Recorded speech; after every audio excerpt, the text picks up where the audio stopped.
semana chegando e nós vamos estudar ciências, tá? Vocês vão abrir o livro na página 192 e colocar a data de hoje. Hoje são 14/8.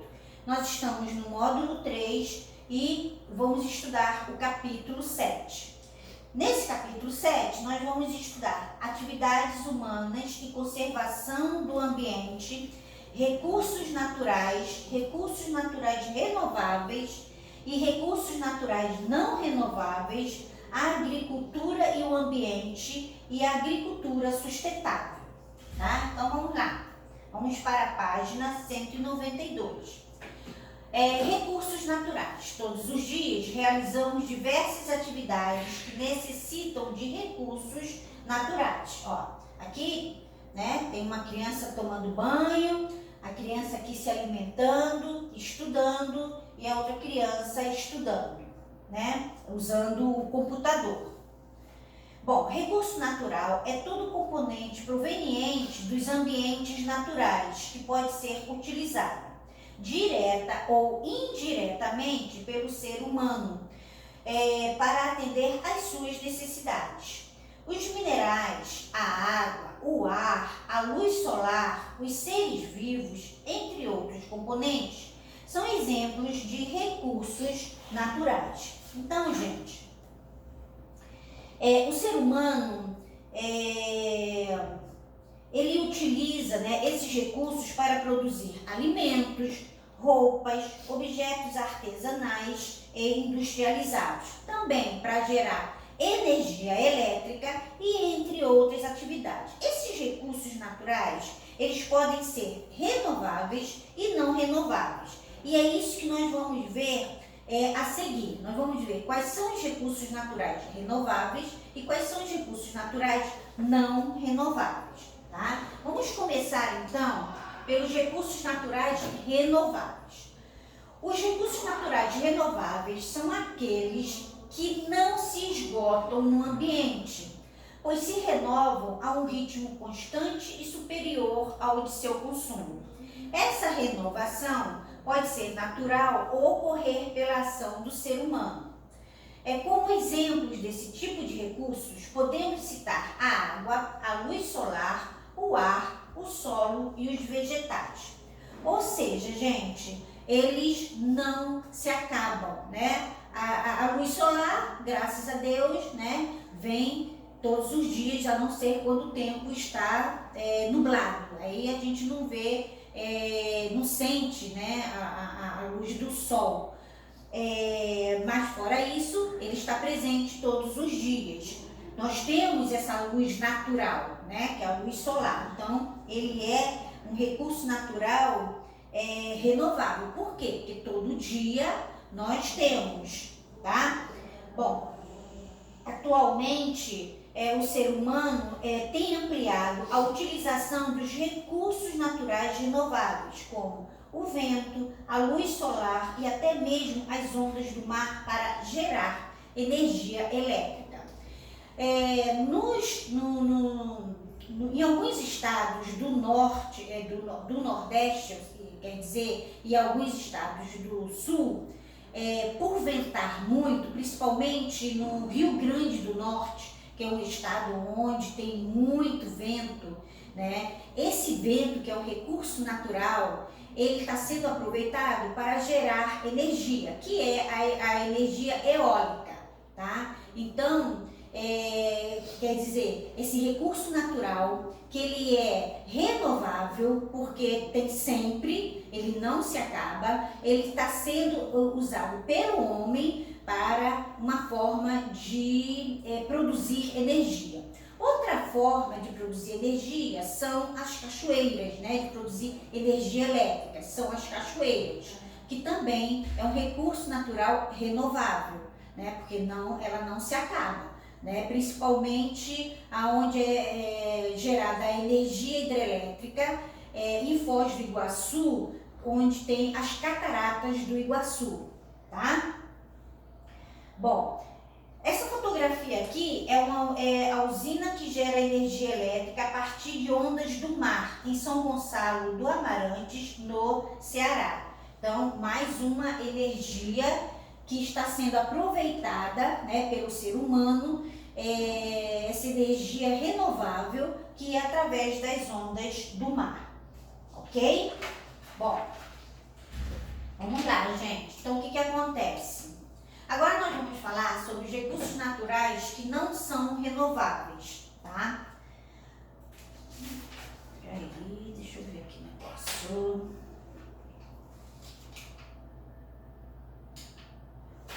Então, vamos lá. Que não são renováveis. Cadê? Tá aqui. Bom, os recursos naturais não renováveis são aqueles que podem se esgotar no ambiente, pois sua renovação geralmente envolve milhões de anos, além de serem consumidos a um ritmo superior à sua renovação. Além disso, os recursos naturais não renováveis não podem ser repostos no ambiente pelo ser humano. Bom, aí, gente, olha só. Os combustíveis, nós temos aqui, né, uma extração de petróleo em Mossoró, no Rio Grande do Norte. Os combustíveis fósseis, como o petróleo, o gás natural, eles são exemplos de recursos não renováveis. Isso significa que um dia pode acabar. A gente usa o petróleo para muita coisa, né? Um dos principais usos do petróleo é a gasolina, né? Que é muito usado. Mas um dia esse petróleo pode acabar, tá? Por isso que até hoje em dia tem muitos países que já tem até carro na eletricidade. Tem alguns países mais desenvolvidos que já estão usando carros para serem usados ao invés da gasolina, seriam usados através da energia elétrica, né? Através de uma bateria. Isso já com a preocupação de um dia o petróleo acabar, tá? Então ele é um dos recursos naturais não renováveis, ok? Bom, mas então, gente, o que podemos fazer para garantir que todos tenham acesso, né, à água no futuro? Ora, nós devemos cuidar da água de nosso planeta, evitando o desperdício e sua poluição. Por quê, gente? Porque apesar de muitos recursos naturais serem renováveis, é preciso utilizá-los de maneira consciente. E, como eu falei aqui, né, falando da água, a água é um exemplo de um recurso natural renovável, que cobre a maior parte da superfície terrestre. No entanto, apenas uma pequena porção dessa água está disponível para o ser humano. Por isso que é importante, né, nós seres humanos, cuidarmos, né, dos nossos rios, porque é uma pequena porção de água doce que nós temos. E se a gente não cuidar, um dia pode ficar sem esse recurso para nos atender, tá bom? Então, olha só, aqui a gente vai conhecer a Patrícia, né, que ela se preocupa em utilizar a água de maneira consciente. Veja abaixo como ela e sua família evitam o desperdício de água. Bom, o que acontece? Todos os dias, antes de ir para a escola, eu tomo banho. Para economizar água, mantenho o registro do chuveiro fechado enquanto me ensaboo, tá? Então, isso aí é o correto. Quando a gente vai tomar banho, a gente não precisa, na hora que está se ensaboando, deixar o chuveiro aberto. Após cada refeição, escovo os dentes. Eu mantenho a torneira fechada e uso um copo com água para enxaguar a boca. Às vezes nem preciso usar um copo com água, mas na hora que está escovando os dentes, fecha a torneira. Na hora que vai enxaguar, abre a torneira, enxágua rapidinho e fecha. É isso? É assim que a gente tem que fazer. Aqui em casa, sempre acumulamos várias peças de roupa para usar a máquina em sua capacidade máxima. Podemos ligar a máquina, mamãe? Então, o certo é esse, é juntar bastante roupa para lavá-las de uma vez só, tá? Sim, filha, já encaixe o cano que leva a água da lavagem da roupa para o tambor. Assim armazenamos a água e utilizamos para lavar a calçada mais tarde. Isso aqui é uma ideia bem bacana para quem mora em casa, né, pode fazer essa engrenagem aqui. Ao invés de colocar esse tubo da máquina para escoar, né, para dentro do ralo, coloca aqui um tonel e aproveita essa água para lavar quintal para quem mora em casa. As calhas de nossa casa direcionam a água da chuva para grandes recipientes de plástico, onde a água é armazenada, que fica sempre bem fechados. Assim podemos usar a água da chuva para lavar o carro, a calçada e regar as plantas. Também é uma forma de economizar água, aproveitando a água da chuva, né? Aqui em casa sempre usamos baldes para lavar o carro e a calçada, pois a mangueira desperdiça água. Cuidar das plantas é minha responsabilidade. Para irrigar as plantas, utilizo um regador. Dessa forma, evito o desperdício de água. A mangueira, ela desperdiça muita água, porque ao tempo que a pessoa fica com a mangueira aberta, ali se vão litros e mais de litros de água embora, né? Então, vamos lá. Bom, gente, agora vamos ver como é que a gente vai... Aqui a gente vai falar sobre a agricultura e o ambiente. A agricultura é uma das principais atividades econômicas do Brasil. Por meio dela, obtemos alimentos, matéria-prima para a fabricação de diversos produtos, como roupas e combustíveis, e alimentos para a criação de animais, né? Por exemplo. Além disso, a agricultura é a fonte de renda de muitas famílias brasileiras. Então, nós temos aqui uma plantação de café na Serra do Caparaó, em Minas Gerais. Apesar, gente, de ser uma atividade muito importante no Brasil e no mundo, ela também, né, a agricultura, é uma das maiores responsáveis pela destruição da vegetação nativa. Essa vegetação ela é removida por meio do desmatamento e das queimadas, causando danos tanto ao ambiente quanto aos seres vivos. Então, o que acontece? Para a pessoa conseguir fazer uma plantação de alguma coisa, plantação de arroz, plantação de algodão, né? A gente vai se beneficiar, mas a gente também vai perder muito. Por quê? Para acontecer essa grande plantação, aqui no caso do café, né? Houve o quê? Um desmatamento da mata nativa, da floresta, que é para poder preparar aquele ambiente para poder fazer a plantação.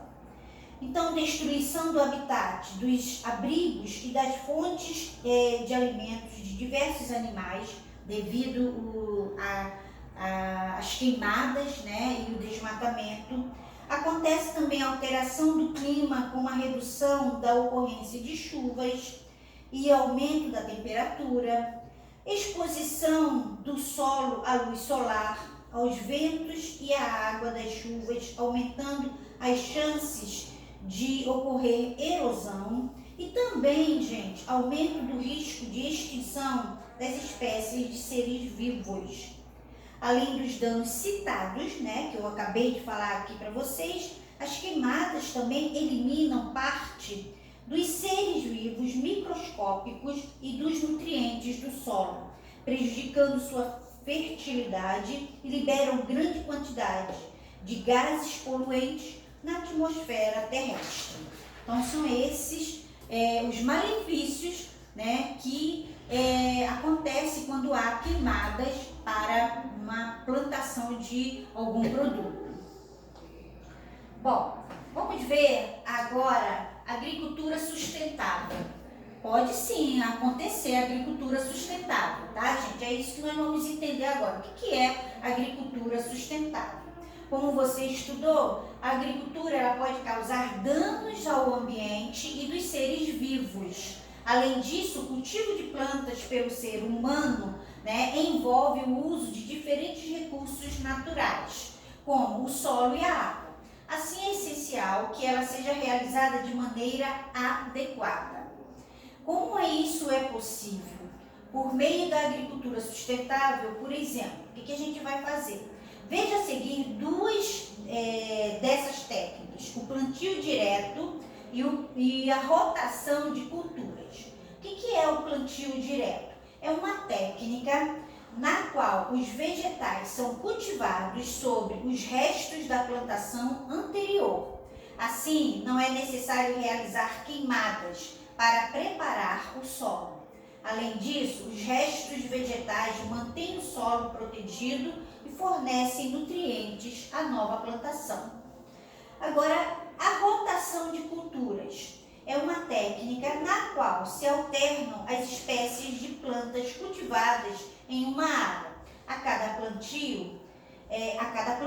Essa técnica reduz o desgaste do solo e a aplicação de fertilizantes, por exemplo. Gente, essa rotação de culturas ela é muito importante. Por quê? Quando um determinado lugar, tá, só é plantado um determinado tipo de plantação, vamos dar o exemplo de algodão. Planta o algodão, colhe o algodão, aí planta de novo o algodão, colhe o algodão, depois planta o algodão, depois colhe o algodão. O que acontece?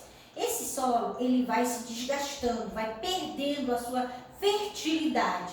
Vai chegar uma época que não adianta mais plantar nem algodão e nem qualquer outro tipo de plantação, porque não vai conseguir. O solo vai se tornar infértil. Já com essa técnica de rotação de culturas, não vai haver esse desgaste. Então pode plantar algodão, aí colhe o algodão, passa a época da colheita do algodão, então vou plantar feijão. Planta o feijão, já é outro tipo de agricultura, né? Colhe o feijão, depois planta outra coisa, assim esse solo ele não vai se desgastando, não vai perdendo a sua fertilidade, tá? Então cada espécie cultivada absorve do solo determinados nutrientes em maior quantidade, esgotando-se ao longo do tempo. Ao alternar as espécies cultivadas de cada plantio, alternam-se também os tipos de nutrientes absorvidos em maior quantidade do solo. Isso contribui para manter o equilíbrio das reservas de nutrientes do solo ao longo do tempo. Foi o que eu acabei de falar. Então, quando esse solo ele tem uma alternação, né, de plantação, ele não perde a sua fertilização, né? A sua fertilidade, quer dizer, desculpa, a sua fertilidade, tá bom? Bom, agora, gente, por hoje é só, tá? Vocês vão fazer as atividades, depois a gente vai corrigir. Um bom final de semana para vocês, tá? Tudo de bom. Agora vocês vão poder descansar, né? Sábado e domingo, descansar um pouquinho. E segunda-feira a gente volta firme e forte. Beijos e até a próxima semana.